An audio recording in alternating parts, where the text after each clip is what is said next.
As a reporter for the Chicago Daily Defender, and as a black woman married to a black man, I've become deeply aware of the effects of this new black revolution on the relationship between black man and black woman. I see it among my own friends, and I also see it in my home. But the most revealing and the most vocal statements about what the new black man expects from the new black woman came when I met with a group of young unmarried friends one Saturday afternoon. I think that what's happening in America as far as black men, black women is concerned is that there's a revolution within a revolution. We are fighting our own woman. Our woman will not allow us to emerge as black men. This is a video from 1970. Do you understand that? 1970. That's almost 55 years ago. We have been struggling with this shit. Black men have been struggling with this. I'm going to bring you this particular video. I think this is done by PBS. Let me double check. This video was done 1970s. Black wives push back on their husbands. They expect more. David Hoffman. It is from then that we have been struggling as black men, trying to get our women to stay in their space. This is when the programming was starting to infiltrate black women. Gentlemen, this is a history lesson. Gentlemen, what you're going to see here, and ladies, you're going to see when this crap started. I'm taking you back in time. You've seen a lot of up-to-date videos about how the black women treat their men. But what I'm going to show you is when it started and from what date the black man have been struggling trying to keep control of his family. And black women should be ashamed that we're still here. So my friends, this is going to be a different one today. and before we proceed, I just want to say a few things. Number one, I can't believe that we actually missed mentioning that yesterday was International Man's Day. Did any men actually know that? Did any men out there actually even heard it? I want you guys to tell me in the comment section, because the only reason I knew about it was because I got an email from a list that I've joined for a men's advocate channel, and they had sent me an email sort of congratulating men from a few days prior, and I didn't open it until this morning, one day after. And the big label is, hey, November 19th, International Men's Day. And I was like, oh crap. Today's the 20th. Missed it. Yeah. So gentlemen, here, once again, here's your pair of socks. Happy International Men's Day. No, of course, I wonder how much accolade and recognition the Women's Day, International Women's Day is going to get. Oh, man. You just can't make this shit up. Seriously. And the second thing I want to mention, hey, the Content Creators Toolkit has now been upgraded. So I've literally been spending the last 2.5, 3 months working on upgrading it so that it is fully AI integrated. That means that you can take the original information and literally get the AI to assist you with what you're trying to accomplish as far as building any digital product. I will always bring you information and products that I can give you to help you accelerate your life, to help you create passive income, to help you get ahead in life, gentlemen and ladies. Whether you like to read it on the digital books or whether you want to use the AI to help you, but I would strongly suggest using the AI because it's faster and you can always ask follow-up questions. And the AI is free. So use the tools that we have available to you, my friends. I want to make life easier for each and every one of us to make money in this revolution that is occurring. And the people who get in early with using AI will always beat those that are not using it. I can assure you 100%. So pick up the Content Creators Toolkit, $49.95. Still incredibly inexpensive, but it has vital information for you to actually create ebooks, YouTube channel, anything you want, courses, anything you want. This system is here for you to build. And those of you that have supported me from the beginning by buying this particular course, I'm sending you the update free of cost. You're going to get it free. So you don't have to stress about anything. You will have the updated copy. So look forward to that in your email. You get an email and you get a link and you can just download it. Okay? And of course, subscribe. Please like this video on the way in and book a session if you need any help from the older man. All right. So let's proceed, my friends. Let's get into this video. Let's hear what men were complaining back in the 1970s. No, but our black women who has been put in this role of aiding white America, white structure, and castrating the black male has continued doing this. She cannot live with us. It's not that we can't live with her. Are you blaming us? Are you saying that it's our fault that this happened? No, I'm not blaming black America women. I just said that I'm blaming the system. They are victims of the system like the black male. Well, why do you say that we are castrating you? You say that you want to be the leaders. Okay. Well, what about the black professional woman? Are you saying that there should be no black professional woman? Are you trying to deny black women the right to be creative, the right to function? We're not asking for you to take a back seat. We're saying that you have got to be astute enough and can view the situation well enough where you just automatically know what your role is and step back. And whenever you want to have that aggressive thing, this is the thing that the young black man today is not going to tolerate. My old man tolerated it because his old man tolerated it. It came up for years and years and years. But today, the young black man is not going to take it. He's going to be out there as the leader. White America has used black women. Oh, see, it's the same freaking argument. See, the problem with women is that women are not used to power. Men have always had power. They have always had the monopoly on force. Meaning, if the woman did not comply, he could physically force her to do that. Women have never had this opportunity, and she still doesn't, right?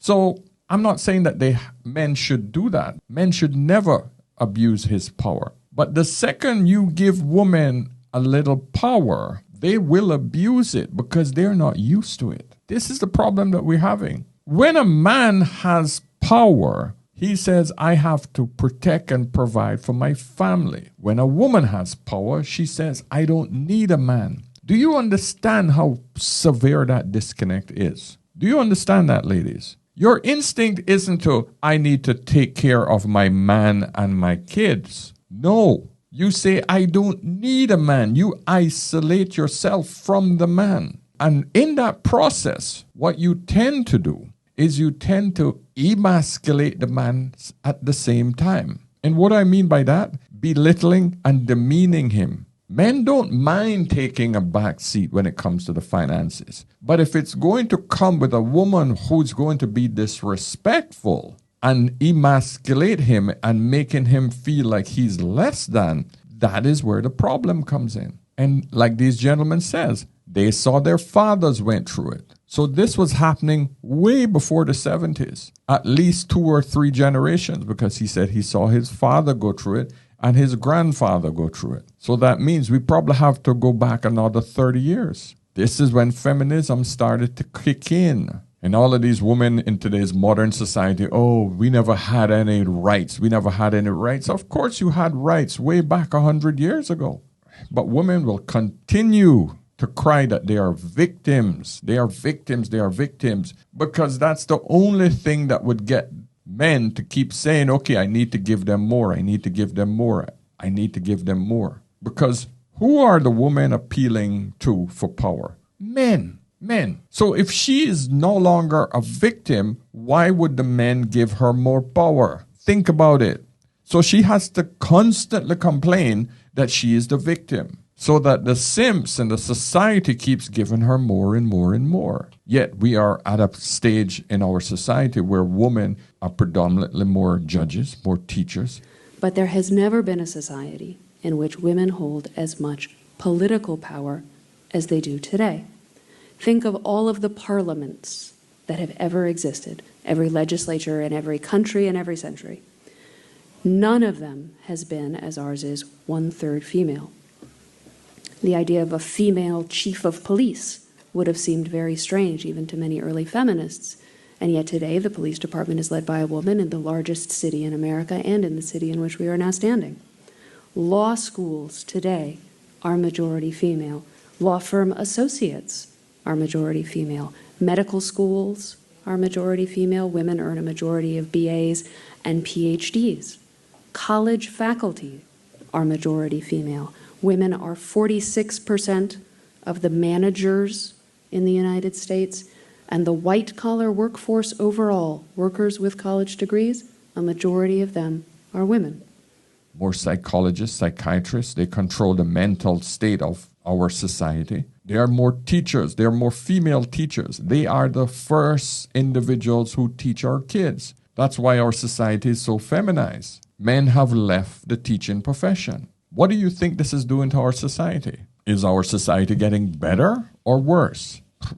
Every single one of us will know that our societies are getting worse. People are more out of pocket, less kids are being born, crime rates at its highest, immigration at its worst, more women are on psych meds, more women are losing jobs, and more women are more unhappy about life. So obviously the system isn't working. But let's get back into the video, because you'll see that the men were complaining from back then. To keep the black male in his place. And you're still aiding him by saying, well, we are qualified, we want to work, we can help. Okay, how are you going to reprogram men so that they don't let us take over what's supposed to be their responsibility? And men that I have had dealings with, they are perfectly willing to sit back and let us do anything we want to. I don't think that you have to reprogram men. I think you have to reprogram women. No, you have to reprogram the man so that he will forcefully take what belongs to him, because you know women, as long as we can get, we're going to get, and it's part of our being. We're going to do anything to you that you let us, whether we want to or not. Oh, you see, she wasn't even afraid to admit the dark side of female nature. You know, if you give it to us, we're going to get what we want. We're going to get what we get. She knows the dark side of female nature. She was more red-pilled than the men were. Yes, the brother was right. We got to reprogram women. But she's saying men put us back in our place. But the men know. And what he should have said was he knows that he cannot step outside those boundaries because they had a government that would put him back in his place. The thing is, men are castrated not only by the woman, but by the government. The system itself castrates men. The only way men can win, unfortunately, is if they don't play the game. That means give up having any woman who has a feminist ideal. And that's what we're seeing played out in today's environment. Men are going overseas to find more traditional wives. Men are staying away from marriages. And men are saying, I am not playing this game. I would prefer to stay on my own. MGTOW. Men going their own way. Men decide, no, not playing anymore. And that's why we see such a massive decline in the birth rates. This shit is easy to understand when you just break it down in its most simple components. But men, we have complete control. We can either take it back forcefully, and that's not going to happen because we have a legal system that does not permit that. So the only other way to do it is not play the game, not spend on women, not get married, not buy homes, and the whole system will collapse. And that's what we're seeing right now. You don't want to live on the level of income that I can afford you and love me on the basis of that. You want to always be aspiring to have all those things that's a part of the great middle-class white American society. And because I can't deliver these things to you, you say that you are not a man. I don't measure a man by how much money he can bring home. Bullshit. They were lying back then. They're lying today. Every woman measures a man by how much money they bring home. That's her measure because she knows that that's her survival mechanism. That's why she wants to go out there and work herself, because she wants more money. So she's lying. They all freaking jump on this whole moral high ground. I don't measure a man by how much money. Of course you do. Stop lying. But here lies the problem that I clearly see from back in the 70s to now. No, in 1970, I was only what? I was only 5 years old, right? So the point is I never really lived this because I have no memory of being 5, right? But the problems are the same. Nothing has changed. We can clearly see that right now. But what the black woman was thinking back then, as she is thinking today, is that the measure of a black man is based on the wealth of the white man who has 3 to 10 times more wealth than him. That was her definition of wealth, because most of the white men had their own house back then. Black people had not built generational wealth by then. They're just barely getting out of slavery, for Christ's sake. They are still struggling in factories. The educational system, etc., hadn't even caught up for black men yet. But yet, the pressure was on because she was seeing what white men had, and she was not getting that level of luxury or monetary security like white men. So her level of expectation was based on a different lens, the white people lens, not black America. And of course, a lot of the visuals were starting to be shown to these black women because television was starting to really catch on in most homes. I measure a man by how he treats me. Whether when I'm tired and I'm sick and I'm scared, he's there. For these women, the men are there. But with the feeling of racial pride has come new conflicts and new problems. Across America, they meet to discuss what black awareness means to their families and to them as black women of today. You know, there have been a lot of myths created about the black family. We all recognize that. And one of the most pernicious myths is the myth of the black matriarch. It was not like the black woman has not been a matriarch in the sense that it has been defined thus far. And thank God research, and I hope black research, is being done now to reverse that kind of thing. In fact, the black woman has been a woman at the head of a household, not by choice, but by necessity. And more often, that's right, and more often than not, she is not a strong, matriarchal, aggressive, domineering figure. She is a woman in search of a man. But this story has not been told. The prejudiced society created what we have now. So that's what we were. Okay, we have a revolution going on. Well, we're part of the revolution. We're in an evolution. I think the revolution is yet to come. Yeah, it's the well, this thing will keep tossing the word revolution around lightly. Here lies the problem with these women about revolution and this, etc.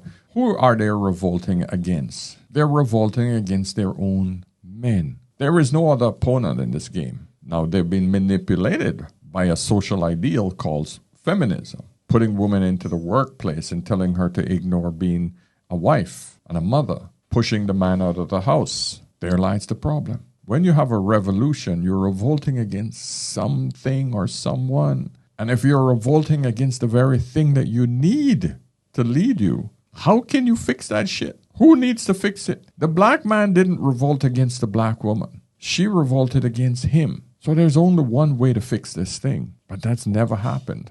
It's extremely important for black history and culture to be transmitted from generation to generation. And the best way, the most effective way that this has always been done is through the family, acting as the primary unit of social organization. And I think one reason why it has not been done with black people is because of the destruction done to our family life. So this certainly has to be one function of the black marriage, to begin to reemphasize and to pick up the thread of Afro-American history and culture that has been left off generations ago when Africans were bought, sold into slavery, when the family unit was purposely destroyed. Most middle-class homes, quote middle-class homes, like I don't even get caught up in that bag, you go into will have some copy of anybody, any white artist, I don't even have to name anybody, instead of the works of black artists. I think it starts, especially that identity part, the books, the kinds of books. All of these things start in the home rather than complaining about them being in the schools at this point. Unless we're absolutely certain of how that teacher is handling them, then we may have to assume that whole responsibility. We may have to pull them out of school ourselves, and do all the educating ourselves. Say, for instance, when they say to my child to draw, last year Rhonda painted Abraham Lincoln brown and she was put in the corner, We had to go up to the school and deal with that. They must be respectable to their peers in school. And what we do, we handle that. We don't say, you jump up, you curse that teacher out, or you say it doesn't exist. But they see us at that school knocking on the door. You have to be in there. Either we're going to control their minds here, or at least give them the choice. A lot of this is new to us, and a lot of these things we're grappling with, and we don't want to give anybody the impression that we have the answer to everything. Not only that, let me cut you off again. People go around talking about, hey. This was a discussion I was watching on a podcast this morning where women just kept cutting the men off, putting in their opinion when a man is talking, and, doing it rudely. She's doing it here. The man was politely making a point. She cut him off. Now, she said, don't let me cut you off here, but she did cut him off.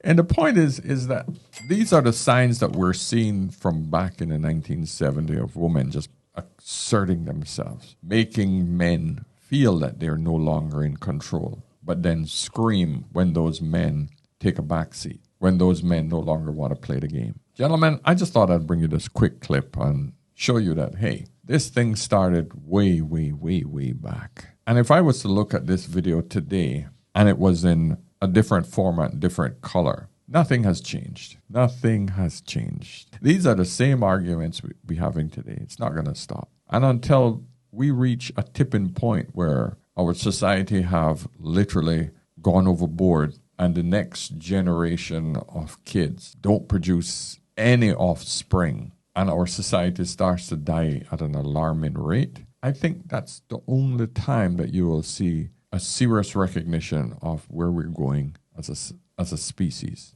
I'm going to put the link to this video. You can watch the rest of it. There's a little bit left to it. You guys can go and watch it and support the creator. But this was interesting to say the least. I just thought I'd bring this to you so that you guys can see that the arguments that we're having today aren't new. New times, same old argument. All right? So my friends, like this video on the way out, please. Subscribe if you haven't. And of course, book a session. And pick up the Content Creators Toolkit. Support your brother and enjoy making some fresh new content for the coming new year. Trust me, creating digital products is a great business. And I think you guys should really start looking at it to supplement your income. Because in these times, my friends, you never know when you're going to need another source of income. Okay? So until tomorrow, my friends, remember, whenever in doubt, always, always ask an older man. See you soon. Cheers.